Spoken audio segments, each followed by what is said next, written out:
Bill in the Georgia legislature would cap the skyrocketing price of insulin in Georgia, and it would require drug companies would sell insulin to disclose their costs.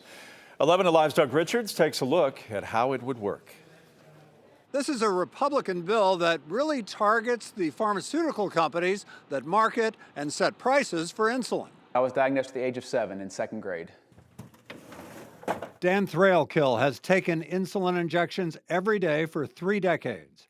He's watched the price of insulin soar. That's when we really started to see insulin costs skyrocket, going up to $400, $500, $600, $700 a box, say for a box of 6 insulin pens. The American Diabetes Association says drug companies tripled the price of insulin between 2002 and 2013. It's a 100-plus-year-old drug. Republican State Senator Burt Jones says the spike in the price of insulin is puzzling. When you can go to other countries and see it for a third of the price, it just makes you wonder why is it so much more expensive here? Jones has introduced a bill he calls the Diabetes Drug Transparency Act.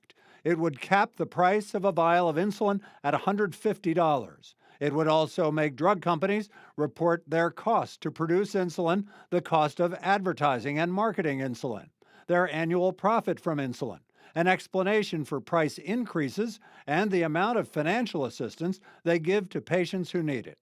It also requires detailed info from insurers and pharmacy providers.